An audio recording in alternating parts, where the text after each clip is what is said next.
Voilà, donc on reprend maintenant la suite du cours des voies de la direction divine. Je vous remonte le livre. En hébreu, Da'at Vunot. C'est une voie de la connaissance, hein, d'ailleurs, et nous sommes pratiquement à la fin. Je dirais même la fin de l'avant-dernier chapitre, qui parle donc de la prophétie. Donc on avait eu pas mal de choses sur la prophétie. On va continuer sur la différence entre la prophétie générale et la prophétie de Moïse. Je ferai un petit résumé quand même sur la prophétie générale par rapport aux personnes qui ont des perceptions, en tout cas, pour bien distinguer la clairvoyance, la perception que chacun peut avoir, et ce qui s'appelle prophétie. Donc, lorsque je terminerai ce chapitre, on aura un petit moment de partage ensemble, comme on fait d'habitude. C'est un chapitre qui est énorme, parce qu'il s'agit maintenant de parler de la Torah, donc de la prophétie de Moïse. Mais avant, je reprends aussi quelques éléments d'un autre livre qui s'appelle Derech Hashem, que nous avons déjà aussi consulté dans nos différents cours, qui sera une forme de petit rappel. J'espère que vous m'entendez bien. Je vais rapprocher un petit peu, parce que c'est directement le micro de l'ordinateur.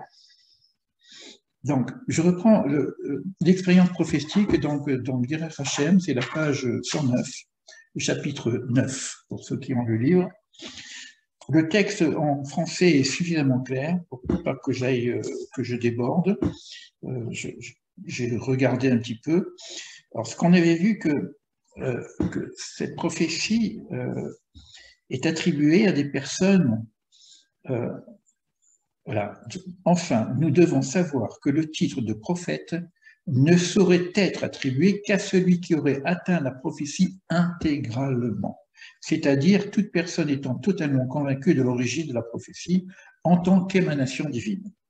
Ce n'est pas une intuition, c'est une émanation divine. C'est-à-dire que qu'est-ce que c'est l'intuition? Bon, c'est vrai qu'on peut atteindre des niveaux très élevés par l'intuition ou par le roi HaKodesh pour les sages, par la clairvoyance, etc. Mais là, on est dans l'influx divin, mais ce n'est pas par rapport à nous-mêmes, c'est qu'une information de l'influx divin pour la situation que nous vivons, ou en tout cas que le monde vivait à l'époque de la prophétie.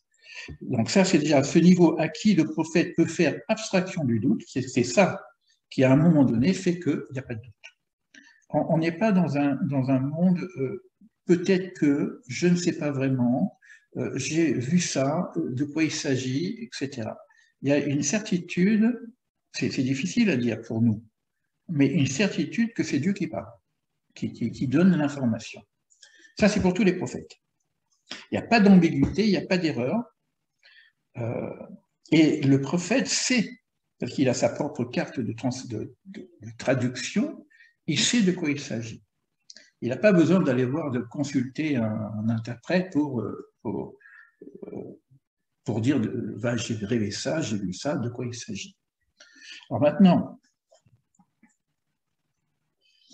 ça veut dire que de l'époque, en tout cas aujourd'hui, je ne sais pas si ça va venir, j'ai dit que je pense que ça va venir, on verra bien, que ce niveau de prophétie s'attribue à des personnes qui ont été initiées à l'expérience prophétique. Il y avait des écoles de prophétie. Pourquoi? Parce qu'il fallait un maître, parce qu'avant d'être prophète, on est candidat ou apprenti prophète. Donc, et le maître savait exactement si le candidat était apte à recevoir la prophétie. Ça demandait une très très très grande qualité éthique, humaine, de propreté. C'est pas. Alors que l'autre partie de la clairvoyance, etc., on n'est pas obligé d'avoir cette qualité. Les personnes qui, ils vont nous en parler, des personnes qui, quel que soit leur niveau de conscience spirituelle, peuvent atteindre des visions ou capter des choses au niveau de leur intuition. Alors, parce qu'il va nous mettre aussi en même temps comment dire, les précautions à avoir dans les différents niveaux de clairvoyance ou de prophétie. Parce qu'il y avait aussi à cette époque ce qu'on appelait des faux prophètes, où les opinions étaient ambiguës. Et il va donner quelques exemples, etc.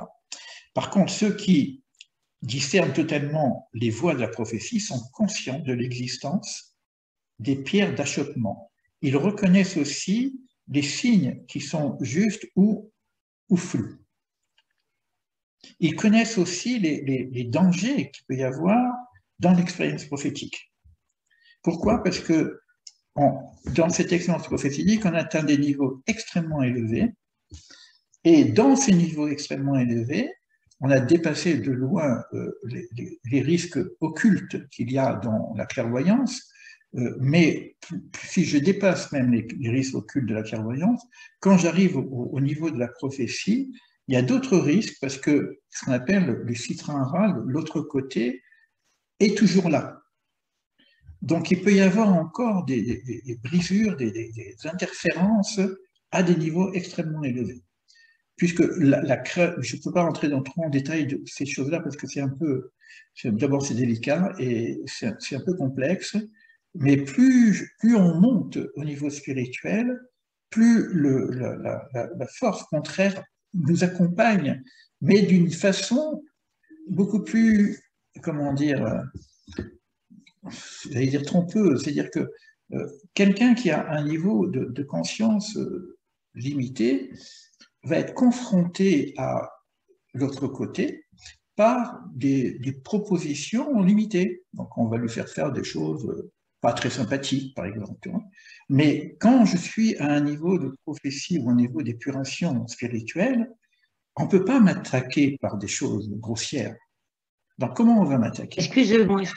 Je peux te demander, l'autre côté, c'est l'anti-Adam? Alors, on va dire c'est pas l'anti-Adam, mais c'est presque, je ne veux pas utiliser les termes qui sont un peu gênants, c'est celui qui est contre, qui met des limites à la lumière. Voilà, c'est bon, dans d'autres termes, on va pas dire, je ne sais pas comment je pourrais appeler ça, c'est carrément, il y a des termes qu'on ne peut pas utiliser parce que ça fait descendre les forces en même temps, mais le principe contraire existe en même temps que la création. Donc, la lumière qui est infinie doit se rétracter pour qu'elle soit accessible. Donc, ce principe de matérialisation amène des forces de la matérialisation, donc de la réduction de la lumière. Et ces forces de la réduction de la lumière vont avoir une fonction dans notre monde qui seront des fonctions antagonistes. Je ne veux pas utiliser les termes vraiment, parce que c'est des termes qu'on ne peut pas utiliser non plus. Donc, ça a été des forces contraires à notre élévation spirituelle, mais qui étaient nécessaires au moment de la création. Ça veut dire que, si vous regardez l'histoire de Job, par exemple, Job, il est confronté à l'accusateur. Je dis ce terme-là pour ne pas donner le nom. Or, cet accusateur, qui est une puissance spirituelle énorme, demande, je vais mettre à l'épreuve Job. Donc, quelque part, il y a une autorisation de la mise à l'épreuve. Alors, ça veut dire que plus je monte, plus la mise à l'épreuve, elle est subtile. C'est-à-dire qu'elle va parler avec des choses presque très claires, où j'ai le sentiment que je suis avec la lumière, avec la vérité. Parce que c'est par ce côté-là qu'on peut me tromper, parce qu'on ne peut plus me tromper par le côté ténébreux. Donc, si je me suis élevé spirituellement, je peux être trompé par le côté lumineux de ces forces contraires.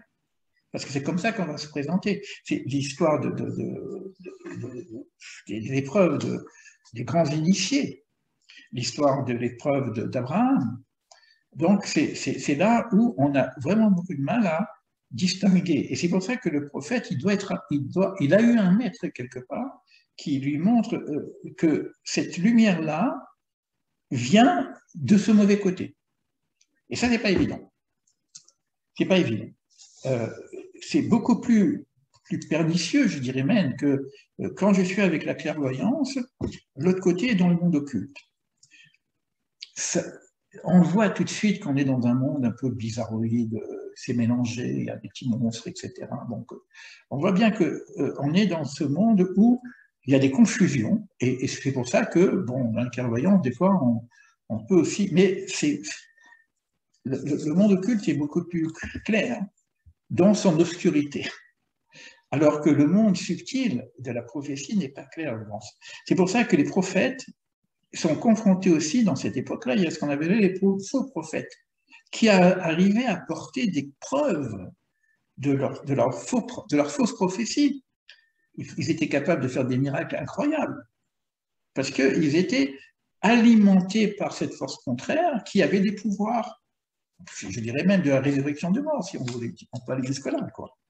Et ça, c'est ce qui vient nous dire ici que ces prophètes expérimentés ont des maîtres et deviennent de véritables maîtres capables d'instruire les disciples, les mettant en garde contre les erreurs et les conduisant ainsi à la vérité. Ce genre d'erreur procède des forces de l'impureté. Donc, il nous donne encore des références, je ne peux pas aller vers toutes les références, susceptibles d'opérer selon leur propre système le pouvoir qui leur a été conféré. C'est-à-dire que c'est un pouvoir qui a été donné, c'est la mise à l'épreuve, c'est le passage, c'est bon, tu arrives à ce niveau-là, et là on va avoir une épreuve, c'est-à-dire des informations qui seront fausses, et si je rentre dans ces informations qui sont fausses, à ce moment-là, je passe pas. Ces forces impures sont capables, entre autres, d'induire en erreur les hommes en exerçant sur eux des influences par une voie analogue à celle de la prophétie. Ce n'est pas une autre voie, on va choisir la même voie, c'est la voie lumineuse. Et sachez que là, des prophètes, des très très très grands sont tombés, parce que parmi les milliers de prophètes, nous n'avons que quelques prophètes qui ont été canonisés dans la Bible, ça c'est une première chose. Il y avait des écoles de prophètes, mais combien réussissent à passer le cap pour être de véritables prophètes? Et sachez aussi combien de sages, de très très très grands sages, sont tombés dans l'hérésie. Pourquoi? Parce que c'est tellement compliqué, je ne sais pas comment vous dire ça, mais cette confusion, parce qu'à un moment donné, je ne parle pas des 4 qui sont montés, donc il y en a un qui est mort, un qui est devenu fou, un qui est devenu hérétique, il y en a un seul qui est sorti en shalom, c'est Rabbi Akiva. Il est monté avec le shalom, il avait toutes les données pour pouvoir redescendre. Les autres n'ont pas pu redescendre, ou alors ils sont redescendus un peu perturbés. Qu'est-ce qui se passe dans ces niveaux très élevés où on s'approche de l'unité? Quand on s'approche de l'unité, la notion de bien et mal n'a plus de sens. Or, dans notre monde, la notion de bien et mal a du sens, puisqu'on est dans la dualité. Alors, donc, la force contraire en haut, elle ressemble à la force lumière.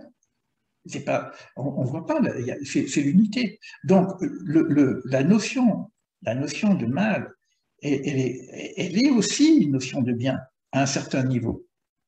Et c'est là où il peut y avoir les erreurs, c'est que on va comment dire ça? Il y a des sages qui se sont, par exemple, si vous prenez Savatai Stevi, qui est un faux messie, il a, d'après sa théorie, puisqu'il a compris que dans ce mal, il y a le bien, alors il faut aller jusqu'au fond du mal pour pouvoir ressortir le bien. Et c'est devenu un Savatai Stevi, c'est devenu une secte, pratiquement, où on va utiliser toutes les forces du mal pour pouvoir, soi-disant, sortir la lumière. Donc, c'est ces erreurs-là qui peuvent se faire où il y a une confusion extrêmement puissante qui se met. Ce qu'il dit ici, c'est qu'ils utilisent les mêmes stratèges que la prophétie. Donc, on ne sait pas qu'on va être, comment dire, mis à l'épreuve par des choses bassement évidentes, que bon, c'est pas bien. Non, on est dans des trucs. C'est pour ça qu'il y a quelque chose qui. Alors, il arrive que certaines forces relèvent de vrais et de faux messages. et l'ont parfois jusqu'à induire par les miracles et les merveilles.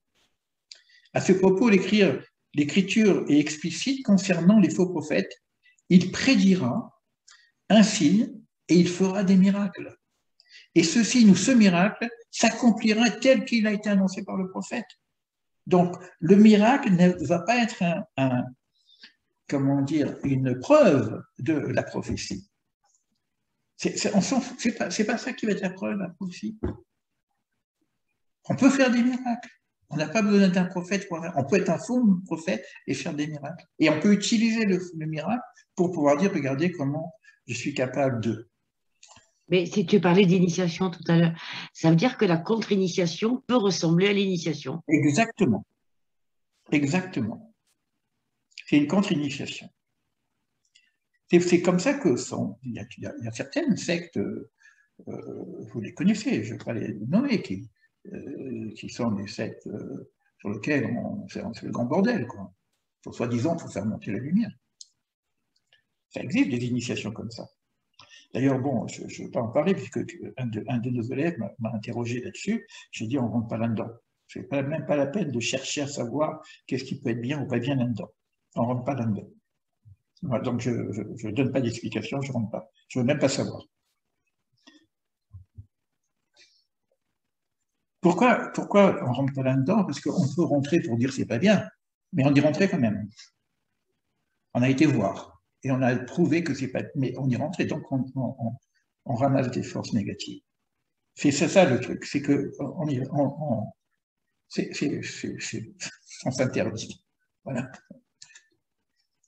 Vous voyez de quoi je parle, hein, donc je n'ai pas besoin d'aller plus loin. Et à l'époque, on parle des prophètes de Baal, on parle de choses qu'on ne peut pas imaginer. Ce n'est pas simplement l'orgie, c'est des trucs qu'on ne peut même pas imaginer. Donc, mais Élie, oui. Pardon, c'est Sandra. Je voulais savoir, mais quand on a le cœur pur et bon, et la différence, elle devrait se faire, je comprends pas. Oui. Quand on a le cœur pur et bon, la différence se fait, mais on peut vouloir devenir prophète, mais sans le cœur pur. Ah bah oui, mais alors ça, oui, Bon, d'accord. la première naissance, c'est d'avoir le cœur pur et bon. Ça, c'est la première chose. Après, la deuxième chose, c'est d'avoir la capacité de supporter la lumière. Donc, on peut avoir le cœur pur et dire, mais c'est bon, mais il faut savoir connaître ses limites. Parce qu'il y a un problème de connaissance aussi. C'est pour ça qu'il y a des enseignements. Donc, je veux monter en degré spirituel, je n'ai pas besoin d'être prophète. D'accord? Donc, le cœur pur, il va avoir la sagesse, il va avoir le Ruach HaKodesh, il va avoir suffisamment d'éléments pour lui. Mais là, on est en train de parler de la prophétie. La prophétie, c'est une parole divine. C'est-à-dire qu'on va mesurer les gens pour être capable de transmettre une parole divine. Donc, il faut que le récipient, le kélim, l'homme, est capable de recevoir cette lumière et qu'il ne se trompe pas. Donc, il a fait toutes les préparations dont il parle ici. Et il dit même que cet aspect négatif peut survenir chez certaines personnes qui ne l'ont pas cherché pour autant. Ça, c'est énorme ce qu'il nous dit là.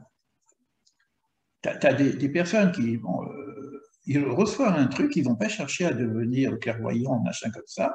Ils reçoivent quelque chose qui se... Mais pourquoi? Parce que on est dans une situation où il y a des expérimentations qui se font. Donc, et c'est pour ça que les aspirants à ce niveau de la prophétie, donc je suis la page 111, je lis le texte tel qu'il est écrit, hein, c'est pas moi qui parle, avaient extrêmement besoin d'un maître expérimenté qui les guide afin de ne point trébucher. Mais le problème qu'il y a, c'est que quand on reçoit une information, on est presque certain que c'est vrai, et comme on n'a pas de maître, on n'a pas la mesure de ce qui est juste ou pas juste. Et ça peut être juste aussi, mais en même temps que c'est juste, il y a une possibilité de brisure. Pourquoi? Parce que les parois n'ont pas été bien montées, ce qui fait qu'on monte en lumière, et c'est de la vraie lumière, mais il y a une fragilité. Plus je monte, plus la paroi n'est pas assez, elle est trop fine. Donc, en ce moment-là, il y a le risque brisure, voilà, donc ce qu'on appelle, bon, beaucoup de kabbalistes parlent de ces choses-là, hein, on va dire que ce n'est pas pour nous, puisqu'on ne va pas rentrer dans l'école de prophètes, mais simplement savoir que cette chose-là existait, pourrait exister de notre époque, puisqu'on arrive dans une époque où il y a beaucoup de personnes qui ont aussi aujourd'hui des clairvoyances, etc. Donc il y a des ouvertures qui se font. Et savoir maintenant que, puisque ce temps d'ouverture se fait, même pour ça, il faut avoir un guide. Même pour ça, on ne peut pas se permettre de recevoir comme ça des lumières et puis de se faire des interprétations seules. C'est pour ça qu'il y a besoin d'écoles spécifiques là-dessus. Voilà, ça c'est pour la prophétie, d'une façon générale. Maintenant, Dieu merci, on a un prophète qui va sortir de ce cadre, qui s'appelle Moïse.